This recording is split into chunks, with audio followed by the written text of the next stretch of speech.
hero from very far. I am siding slightly with Quincy in this draft, I'm not gonna lie. Yeah, I get where you're coming from here on this one as well. Wraith King, it feels like we saw a lot of them early in the patch, and we've kind of gone on over to a couple of other cores.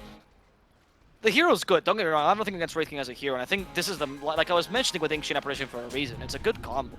Wait, okay, into the high ground, there's a massive impale here. Skitter, your smoke got revealed, just walked in. First blood, of course, for Quincy crew, they even give it to Quinn. They tip Skitter. I mean, one thing I gotta commend him for is that is one courageous Wraith King, dude. I feel like they were like... Reincarnation is a mental state, my friend. It's not a skill. They definitely weren't expecting all 5 heroes to be there by the looks of it. That was just like a full confidence move. It was a full YOLO. That was the equivalent of a Rush B strategy, I think as close as I've seen it in Dota 2. That was divide, Rush B. Okay, we smoked. We're through the smoke, and everyone just gets blasted by one man holding a Negev on B platform.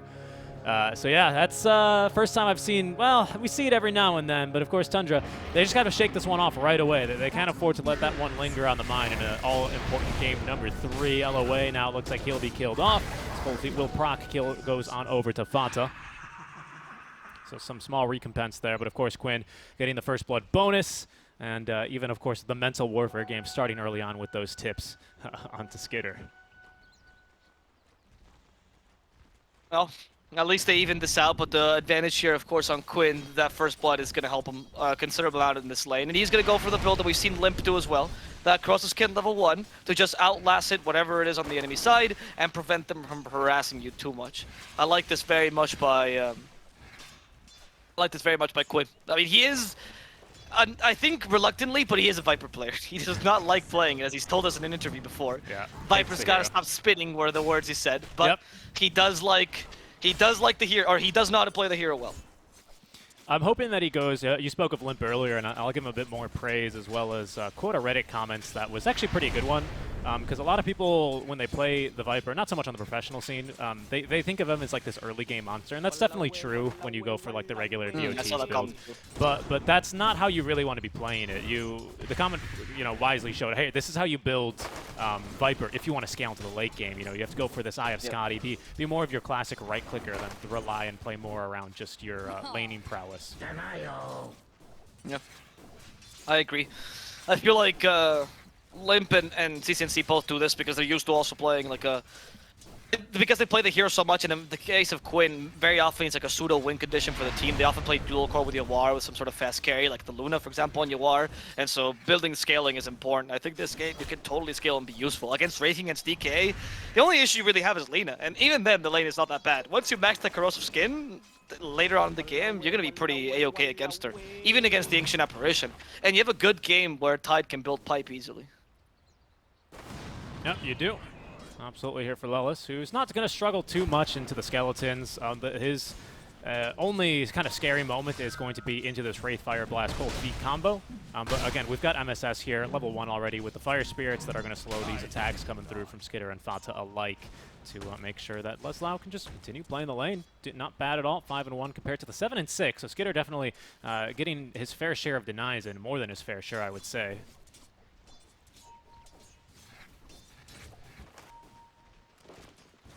In the bottom lane, Yawar is not having great results, as 3-3 is managing to annoy him and cut the lanes pretty accordingly.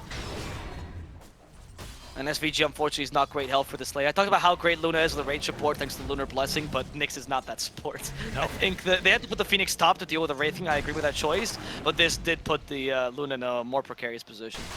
Yep. Absolutely here. Quinn's got this water bottle, so although 9 has gotten a good amount of harass in here with the Dragon Slaves, etc., he's not going to be able to too easily go for a kill here.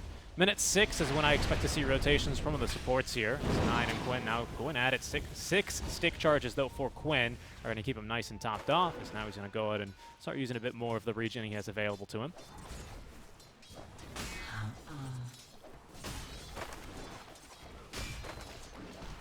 Snaking. Start on mid lane, Quinn. Oh, they're going again. Quinn. Oh, he actually gonna kill 9. Just gonna poison to death. Look at that. Quinn taking a page out of the European Monarch strat and just poisoning Lina to death. No chance for her to come back into lane just yet. He's gonna have to TP back. Bottle was completely expended as well. Huge win for Quinn because he should be able to secure runes now with this. Bottom, Yawar getting right-clicked down by 33, LOA with a stun in 4 more seconds. They're not going to be able to get a kill out of this, but some good harass damage here onto the Luna, who's now all out of regen after that last tango. Got a couple that LOA can at least share on over to her to get her towers up. They are sparring again over the mid lane rune. Rotation's on the way from MSS. He's level 2. There's the Icarus dive in, but the kill's going to come first here in favor of 9. Kill in return split here by Quinn and MSS alike. Well played by 9, right? Just acknowledging they had to go and get the kill on Quinn there, because Quinn was being a bit too greedy trying to take those both bottom runes. They needed to rotate MSS maybe a bit sooner for that to be protected. But regardless, it's a small win for Tundra just because of the fact that they get the experience out of that kill, and it evens out a bit what happened earlier. I still think Quinn is quite happy with how this lane is going, however. Yeah, and I think Lelis doesn't really mind this 1v1 with the Wraith King. I think he's a little bit more scared of the Wraith King when the AA is around and hovering in the lane. You can see now he's confident enough to just go ahead and skip the wave, as he'll pull the creep wave back on over. So that's a consequence of the rotation of the Phoenix. Snake King taking a bit of damage here, but he's just going to be able to flutter and fly away on the Wyvern. Really defensive builds here on Snaking on the position for Wyvern, in terms of the items anyway. Magic Stick, Headdress, and the Infused Raindrops, all really just to be able to stick around as long as he can here. They're going to go again for Yawar. More promising this time around, but with the stun, they won't be able to quite find him. Another kill onto Quinn, though, in the mid lane. Fata and Lina this time working together for that one, and the triple tip out from Tundra to try and press his nerves a bit. We'll see. As the 1k lead by Tundra is very different from the last game where Quincy crew did dominate the lanes quite nicely. They haven't been able to do the same thing this time. Despite the good mid lane that they had, the Luna has been crushed a bit by this DK. Not the greatest support to combine this, and Lelis going for a more aggressive build on the Anchor Smash didn't allow him to be completely free as I imagined. I thought maybe the Cracking Shell build was a bit better, but this build allows him to be a bit more aggressive. Skitter has not been really denied whatsoever in terms of form. No, he is not. LOA at least able to snag away the bottle refill rune here for 9, so that's going to force him all the way back home and free up a bit of space for Quinn, who picks up the power rune. Illusion rune for him might let him push a little bit here. Even we'll get a D-ward going. So they're going to fortify, and yeah, Quinn is probably going to pop this regen here just to tank the tower a bit more if needed. Dire's middle tower is under attack. It's definitely a bit of a weakness here for Quincy crew, is that they don't have the best natural push. You cut waves real nicely with this lineup for sure, in between the Viper and the other green man, the Watermelon himself, Lelis, on the Tidehunter, as Snaking is easily able to TP away. But when it comes to actual tower damage, they do struggle. What, on Quincy Crew's lineup, you mean? Yeah, for direct tower damage. Early on, anyway. Early on. Yeah. Late game, Luna, of course, is a complete monster. Yeah, and once you get the shard on Quinn, similar idea. But you're right. You don't have the push that DK could offer. Hell, even the skeletons on the Wraith King are pretty good at pushing, just casually. You're right. So you can't control the map in that way. You're just trying to look for kills early, which is very similar to last game in that sense. In fact, you find 9 here. And 9 is just an easy kill here for Quincy. They're going to let him die to the poison. SVG still trying to find Fata. But the poison is not going to take him down enough, so they will have to settle for the kill in the mid lane there, but that's all they needed.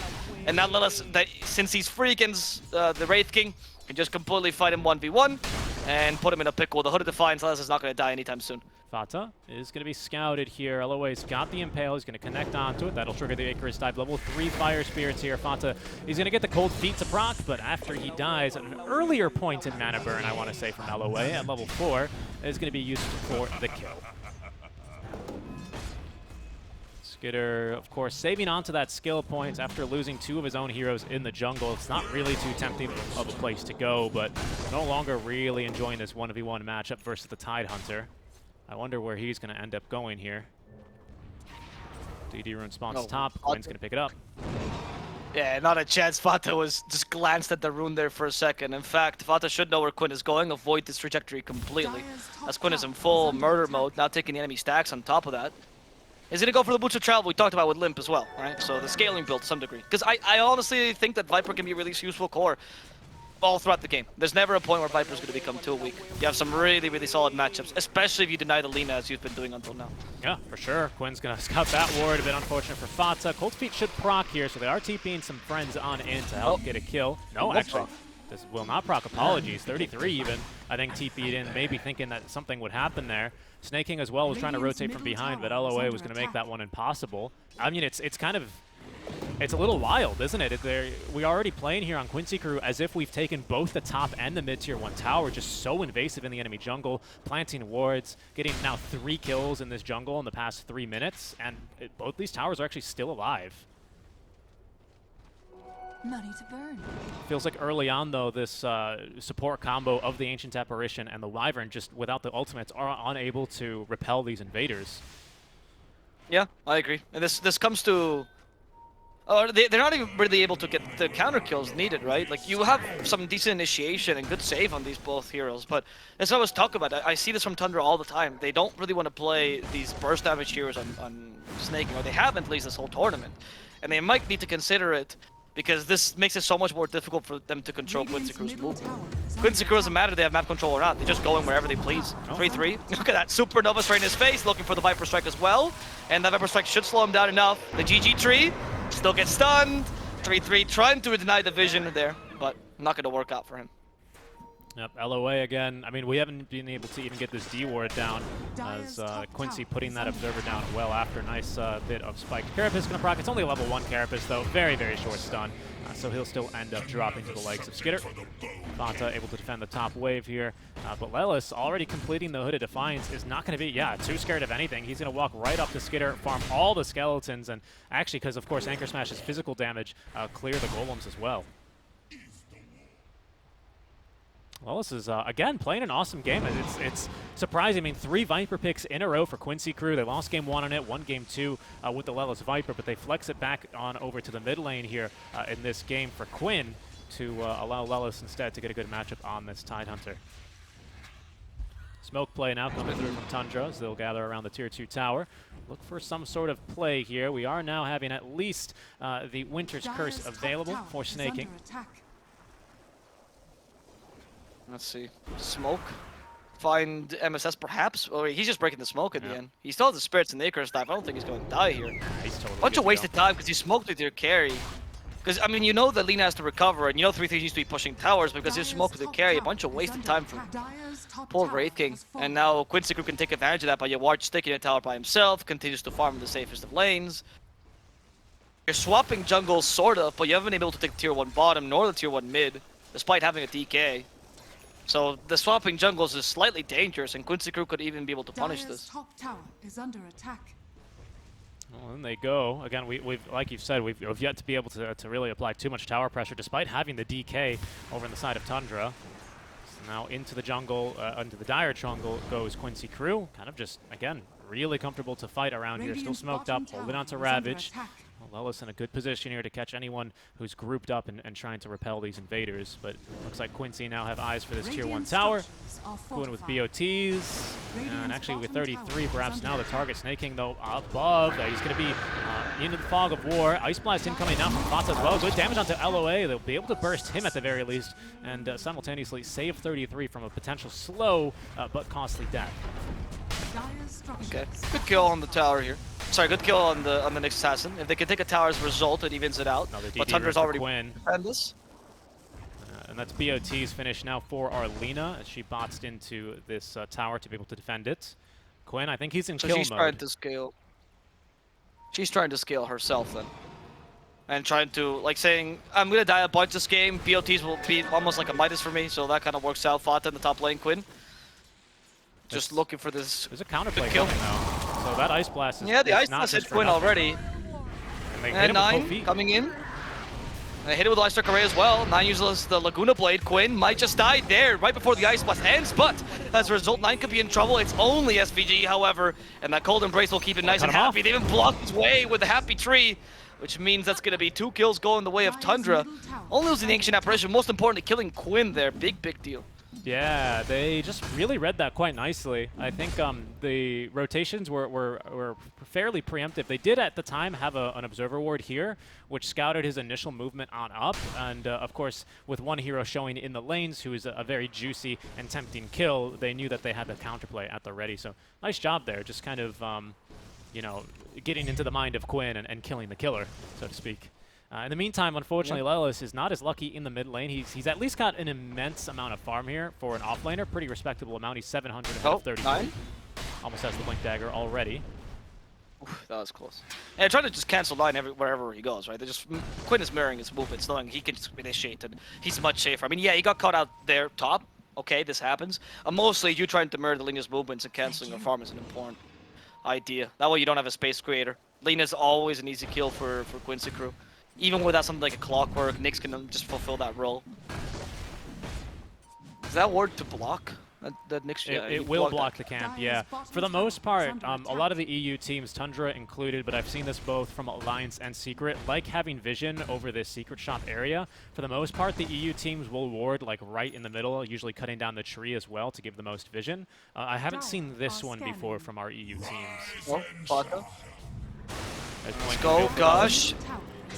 Kill him with the Vendetta there. Gosh, to actually boost his VG, though, will die as a result. Actually, never mind. Vendetta's PR, my bad. Curse. Winter's Curse has been used on Lelis. He still has the Ravage, though, so you don't want to group up near him, and Sunray will keep him healthy. Another way that you can counter the Curse, by the way, if you don't have the Supernova, which you did, but if you feel like you don't need to use the Supernova, you want to, you don't have it, you can just Sunray and pretty much keep Lelis alive. I don't think they want to use Ravage before Skitter loses his first life, but with a poison attack, Skitter is just going to die. Ravage is still available. There's a Supernova. Lelis using the Ravage perfectly, zoning out the rest of the enemy team, and guaranteeing the kill on Skitter. Congratulations, Quincy. Yeah, but it's still worthwhile for the carry kill, honestly. You took the Reincarnation level 1, which is also a huge cooldown. You defended your towers. You took a tower as well.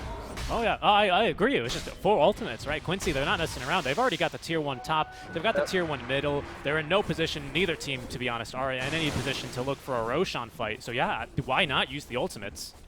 What are you going to use, Ravage for farming or Eclipse for farming? Absolutely not. Those are fighting abilities, and well, that's the best fight you could muster here until these come back off cooldown. I fully support the move. Now you say that, but then you watch Hector play Luna, and he's like, oh, Eclipse is a farming ability. Tell him. What else? It hits heroes like 4 times, that's nothing. It hits creeps forever.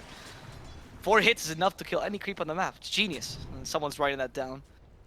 Hector's taking... But honestly, Yawar, I think, has been doing a pretty good job of vacuum farming with Mask hiding in the river, though. Yeah, he picked up the rune. LOA needs a little bit more for the kill. And down he goes. Takes down to the poison damage of Quinn. LOA ought to die here, though. It looks like he's going to shatter to the Ice Blast as the fire out from 33. Will secure that 1 kill. These haphazard fights are very difficult for 9 to play around. Like, his Lina is actually recovering nicely. That's the smart choice of the Boots of Travel, and even the Yule Scepter. He's not going to go for BKB. I'm presuming it'll be the physical damage to Lina as he flexes a bit later into the game. But it's just so difficult when the Viper can just run at you, Titanner can just run at you. The Luna honestly can do the same. You have nothing to survive that except for Light Strike arraying them and hoping for the best. Quinn is going to go next into the Sange. Nearly has enough money for it already. It'll make him a touch more tankier, annoying to deal with. There's an Ice Blast that is going to be used. Looks like to scout Roshan, perhaps cut away, but it's going to be a bit late, so we're not going to release it. As Yawar, unlike the Luna of Game 1 for Skitter, does decide to go into the Mask of Madness, but still deciding that Dragonlance into most likely the Manta Styler is a worthwhile investment here for the Luna. Of course, Game 1, I would say Skitter's decision to skip the Mask of Madness and pick up the BKB earlier was potentially a game-winning decision, as the Drow Ranger of Yawar just wasn't ready to fight. Here, of course, Yawar is just getting so much free farm that he's going to be quite confident that no matter if he goes for the scaling build, he's not going to be too pressured early on in the game. Ice Blast, though, will scout Roshan. Okay. Can they fight this? I don't think so, right? The Winter Wyvern's a bit too far off. Yeah, I don't think they want to either. They realize it's not really worth it. The first stage is also not going to do as much. You just take a couple tier 2s. Sunray that Ice Blast damage away. Yep. Is it going to be the Holy Locket build in MSS? No, it's Spirit Vessel. No, Jeffer build. Not yet, anyway. Not yet. Speaking of Holy Locket, we already have one completed for Snaking. Next, doubling back into the Glimmer Cape. I believe it when what was it? LOA who was playing the Winter Wyvern game number 1, also, or game number 2, deciding against the Holy Locket. First item instead going for the Glimmer Cape.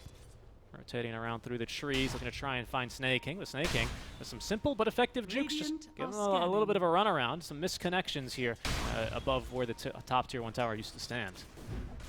SVG's like, he was never there, guys. He was never there. I would have just found him. Meanwhile, Snaking laughing to himself. I like the Glimmer Cape build yet again in this game, but I do think the Holy Lock has much more value. Right? There's not like it's not like Cold Embrace sets up for any massive amount of damage. Sure, you can burst someone down with Eclipse, right? Or you can keep them in another toxin and proceed to poison attack them, but it's not going to be guaranteed. Yeah. Especially because Quinn is going for more of a physical damage build with Sanjay and Yasha now. I would say the healing is definitely very worth it, because this time, compared to, I want to say, the last time we saw the Wyvern, it was like only Agi cores, whereas now we have the DK and the Wraith King, both of whom are going to benefit greatly from that additional percentage-based heal. But you still set yourself up for like some problems, right? Like a free anchor smash, which is going to be especially punishing to a hero with a crit. Fanta trying to TP you away. We're not going to use Ravage for this, though, so they'll just let him leave. Yeah, it's not worth it. There's the huge advantage of a support, right? Where you're playing 5, you're like, well, I'm not going to use an ultimate to kill me. And if they do, then you all chat it. Ultis for me, lol. Yep, yep. And that's the biggest, that's what really hurts. You're going to see a Shard Spoon on Fata, so he'll have some more utility here to push out lanes and everything. Right now, he's really just nice blessed. He is a walking as the cold Montestal, as the Montestal gets finished on Yawar, MSNY on Viper, I'm expecting... honestly, a smoke soon for Quincy once you get these 2 items. He's been scouted. Oh, he's blinked away in the trees. Otherwise, going to have to guess where he's at. And unfortunately, he blinks into a pocket. Got to know your trees here, Quincy crew. They will not be able to scout him out. That's a good short blink.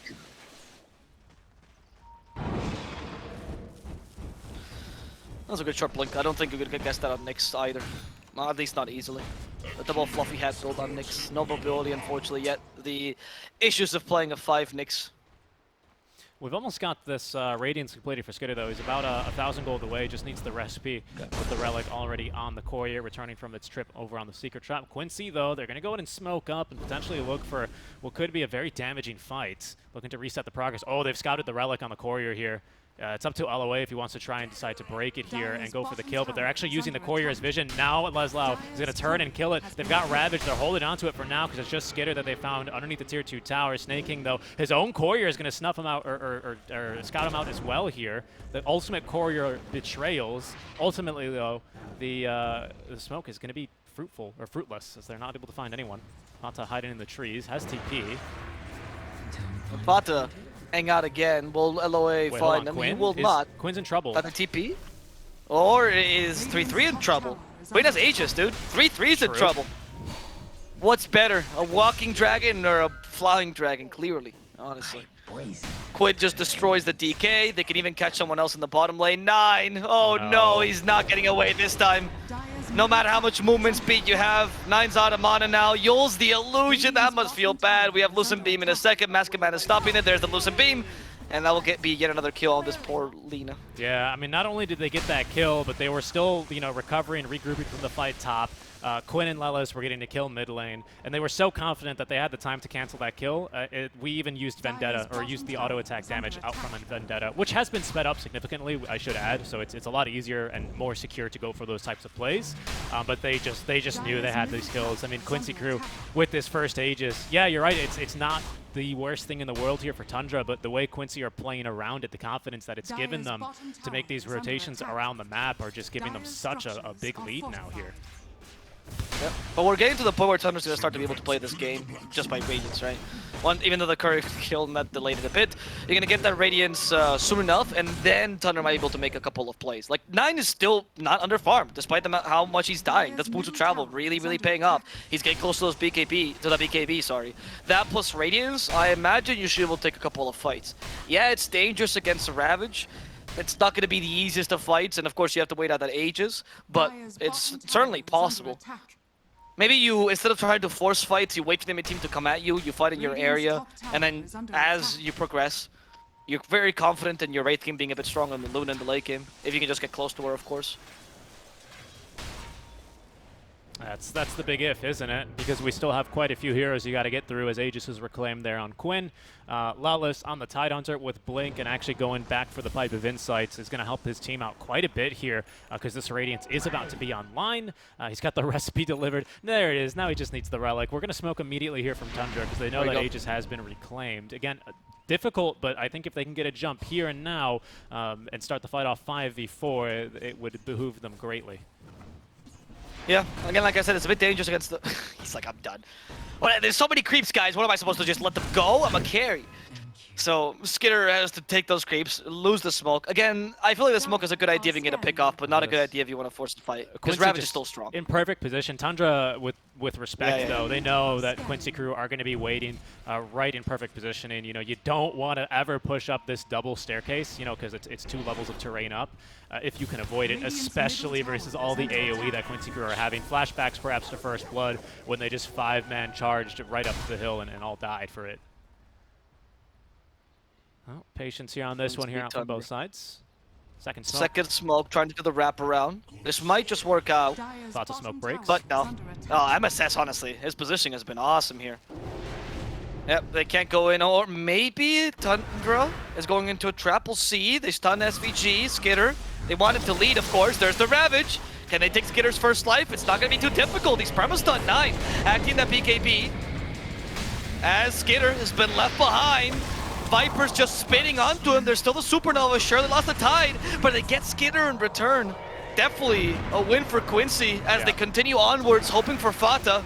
That's going to be 2 easy kills going the way of Quincy crew. That did end up being a trap. Like I said, forcing the 5-on-5 against a Ravage. Maybe not the wisest of choices. They had to do something, but I think that was a bit hasty of a move. I agree. I could see like the calculations behind that move, why they thought it was a good idea. They just ran out of Aegis, you know. We have Blink on DK, who's really strong. We still have Winter's Curse to counter-initiate. This is a great place to fight around. We planted a ward, and they had picked up a DD rune there on Skitter. They just weren't really all on the same page. It felt Snake King, I'm not really sure where he was. He zoned out a little bit too much, I think, by that Ravage to be able to counter-initiate properly. And Quincy, for the most part, in that fight, they kind of just stood a little bit south of where that Ravage was. They weren't going to be able to, they weren't going to set themselves up here for Snake King to try and counter-initiate there. So just good positioning from Quincy, good patience, and they knew that Tundra, you know, if they went up the first time, would have been overextending, and even with the DD rune, they were just as overextended. Yep. They know what a team wants to do when they're behind. Like I said, they're always really good at guiding teams into the wrong plays. And trapping is the name of the game for them. They've been doing a really good job here. Like, Tundra did get into their power spike, you could say, but the problem of getting into this power spike is that their movements become so obvious because you don't have enough map control to surprise an enemy team. Even though I think the flank was a good idea, that was a flank for a pickoff, not a flank for a 5-on-5. Yeah, that's a good way of putting it. We'll get that.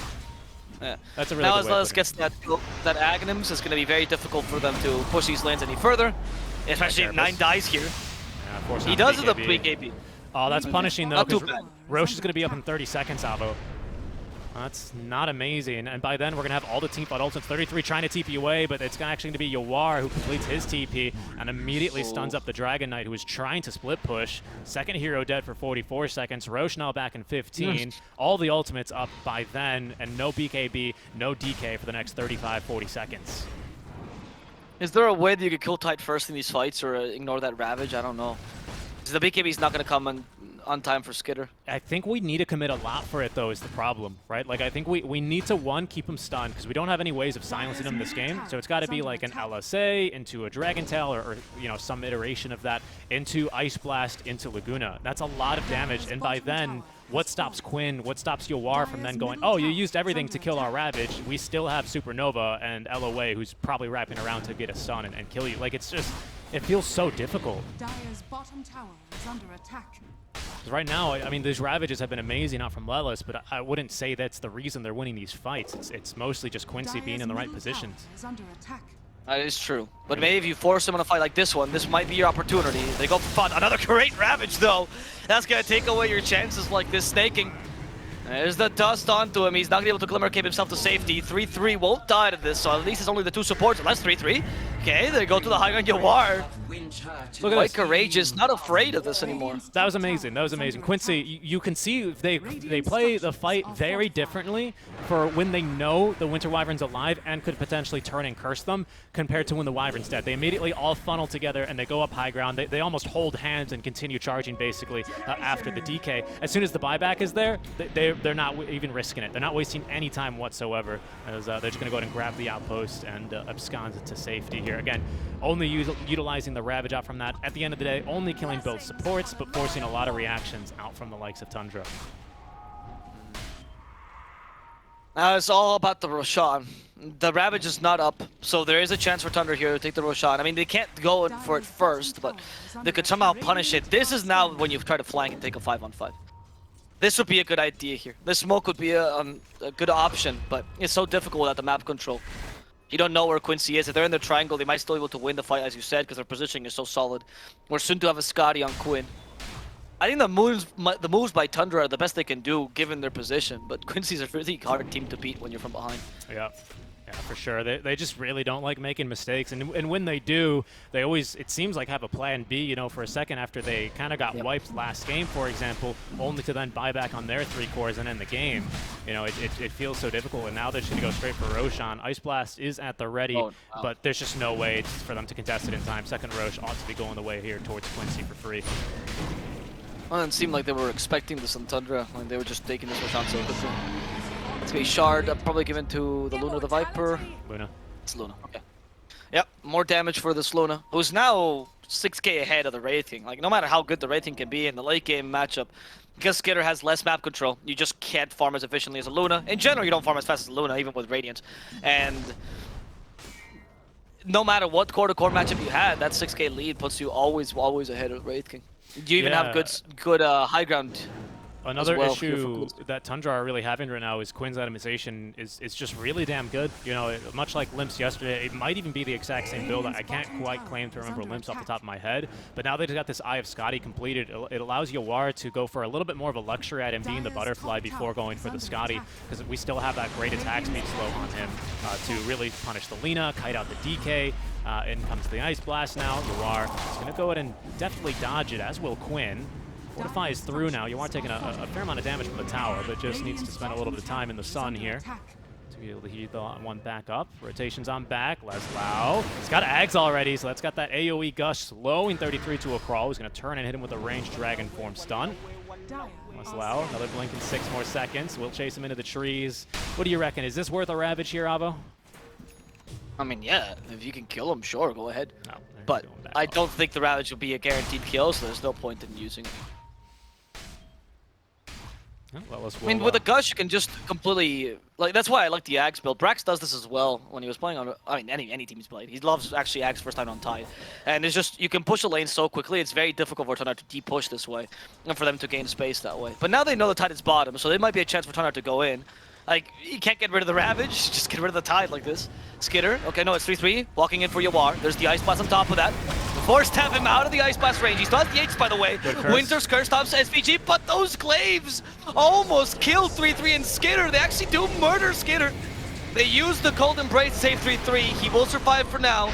Again, Yawar still in possession of the Aegis. We still have a potential Ravage. There's the Aegis taken away. Used a fair amount of resources for that Aegis. Super now just to protect Yawar so he can retreat. Not too bad a fight for Tundra, all things considered. I would say pretty good. I mean, they lose the first life, they lose Reincarnation in exchange for Aegis, so now they're both even. But I think that was just the result of Lelis not being able to get back into the team fight fast enough, and Tundra capitalizing off of that. We've seen last fight when Lelis is able to get the jump in off these Blink Ravage initiations, and that was even before the Aghanim Scepter, applying this huge AoE of minus armor and move speed that, of course, Yawar is going to absolutely love. Go to Cold Embrace there. Really, really well played by Snaking. Patient, super patient all game. I want to say that's the first curse we've seen. Am I correct in that? I don't know. We've seen a couple before. Okay. I'm completely wrong then.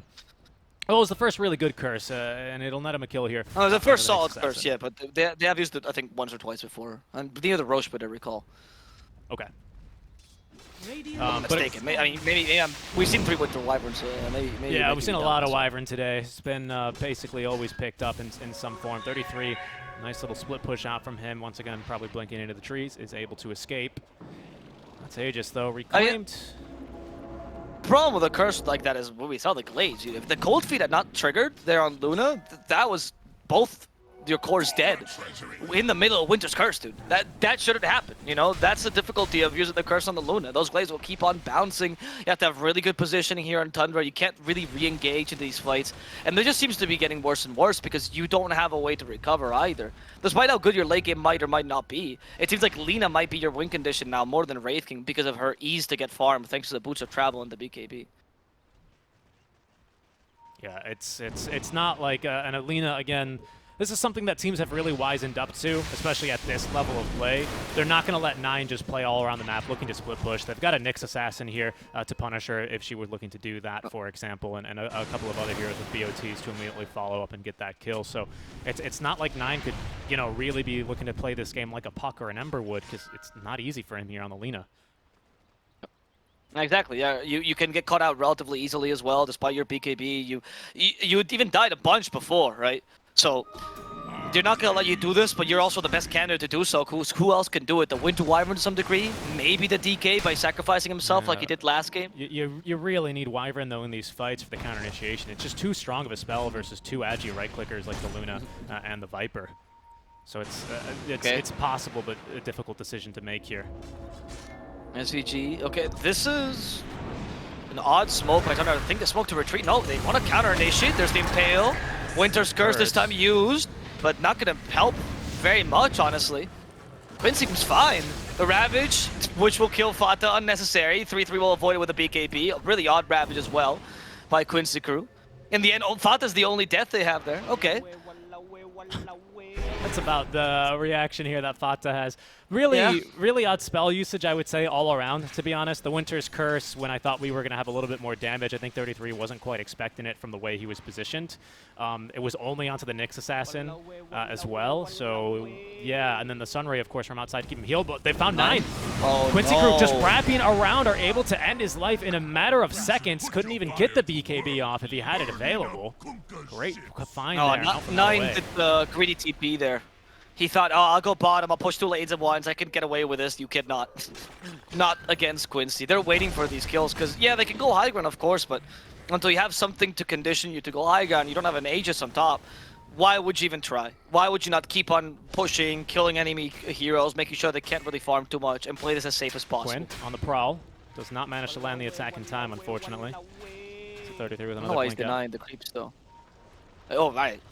This is the epitome of choking the enemy. Like, you don't even care about the lanes are pushed, you just want them to deny farm, so Quinn actually denied the creeps in the lane. You don't usually see this in the late game stages, because you'd rather let lane be pushed for more vision.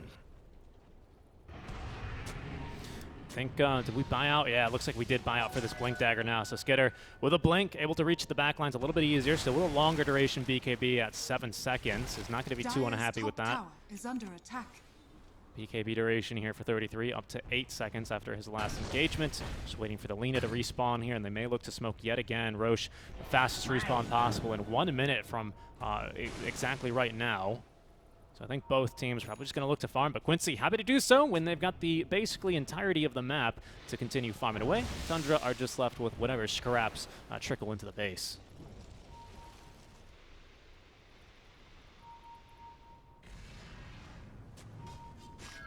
Tundra going for another attempt here, trying to play around the ward. Skitter started leading. They catch poor snaking behind. That's your Winter's Curse down. Ooh, no. They has buyback, it's true, but you still have Ravage, so can you buy back in Winter's Curse in time? We'll see. Yeah, I didn't use much for that either at the end of the day, simply just the Vendetta, but 100% useful for setting up for a kill onto the Winter Wyvern like that. So now the high ground defense begins versus the Luna. I wonder if you go here for the... Quinn still has no shard, by the way. He hasn't really concerned himself for this. He's just really a carry at this point. You are playing the super safely. There's no Aegis on him. Why would you give your advantage here? Just for a couple measly racks. The illusion's already doing the trick here. Yeah, honestly. Oh, okay. Skitter walks in. Wanna kill Quinn, but there's the Ravage. Still too many BKBs, but they caught 9. And that's gonna be sufficient. 9's dead. Winter's Curse does nothing as the BK from Quinn saves him from attacking his teammate. Aeon Disc has been triggered. He's perfectly fine, as you said. There's a secondary rise thanks to the refresher. Fata might just die to the glaives. Okay, Fata. That's Selena racks down. The good news is you can buy back on this Lina and still be impactful. You didn't at least pop BKB and then die immediately to the glaives, but it is not looking like a tempting situation. With very little choice, though, 9 is going to have to go for it. That will get Quincy away from the tier 4 towers at the very least, but it's probably going to send him directly into the Roche pit. And again, Quincy still in a great position to fight thanks to the mid-fight refresher on Tidehunter. And checking in on what Roche has, it's just the Aghanim's Blessing. Probably the luckier for Tundra is what I should say, because I don't think they lived through 3 Ravages this game. No, it's not gonna. I mean, they barely lived through 1. It's not even that Ravage is that important, right? Lelis understands that you don't have to catch like a 5-man Ravage. It's really just catching 9, and then you reduce the attack damage from Tundra so hard. There's an Axe now on this Roshan, which will be given probably to. Not really sure actually. Do you give it to Yawar just because he wanted to attack himself? Vision there by MSS, okay, still holding on to the... Oh no, just like for first blood, into the choke point. Now the Ravage to follow up. They've already nuked through 33 without buyback. The first life taken away from Skitter as well, who's just going to BKB in an attempt to TP out. They lack the damage here. Long range Icarus dive out from MSS just to be able to scout 9 and slow him a touch. Les Lau now jumping forward, again looking to slow him as much as possible, but 3 stacks of Fiery Souls on top of the BOTs will be able to get 9 to safety. Quincy crew, I think this is time to finish the game. Tundra has maybe 1 more team fight left in them. It has to be a miracle Winter's Curse here by snaking. I think the Winter's Curse can only be used on a Luna really at this point. Anything else? Oh, they even get a leveler. That's it. Ice Frog is like, end the game, please. Just finish it for him. It's over. Looks like Tundra, they've at least managed to find themselves a telescope, so that item here onto the Wyvern does give you a little bit easier, it makes the curses a bit easier. It has to be a miracle curse, man. I'm telling you, it has to be a miracle curse. Just the perfect curse on the Luna, ideally murder her in the beginning of the fight, hope that Ravage is not too impactful there, back in the BKBs in time. As well here with the Aghanim Scepter Eclipse, can just put that one onto LOA. One of the biggest differences it makes is that even if the Eclipsed unit dies, the Eclipse will not end as compared to the regular on Aghanim Sceptered version of the ability. So you can really just send in one of your supports to go ham with it. Same thing here for the Phoenix. Icarus dive and cast the Eclipse to look to break into the high ground. He even went for the mini stun this time. So last time we actually saw Skitter not going for the mini stun, instead went for the lifesteal, despite going for Ags. This time he's like, you know, might as well use the Ags. It's pretty much perma stun someone. Anyone on the enemy team, they won't be able to activate BKB with us. I think the lean is the target for sure as well. Oh yeah. Oh yeah. Quincy might be tempted to wait the 30 seconds to have double ulti ready to go here for Lilith on the Ravage. He's got it ready to go normally, just needs another 20 seconds. Sorry, he's got the refresher ready to go, but he just needs another 20 seconds for the Ravage itself to come off of cooldown. Oh, double stun there. There's going to be the Eclipse. They've immediately blown up 9. He doesn't have buyback. There's the first life gone already as they're going to set up, but quickly nuke through Skitter on the second. Yawar up onto the high ground. He is going to be hit with the Winter's Curse here into the Ice Blast with the BKB, keeping him at odds as his own illusions doing most of the damage. There's now the Ravage out from Lilith, #1. Hit him with a second as well as they will crumble. GG is called by Fata as Quincy crew just storm into the base and take the series 2-1. They're going to have the rematch versus T1 in the second round of the upper brackets. Alright, congratulations to Quincy crew. I said it, I thought that Tundra was looking like a really strong team, but not quite the level of Quincy crew. They could totally take a game, and these games were definitely even, but we saw game number 2 and game number 3 go in the way of Quincy crew. I also predicted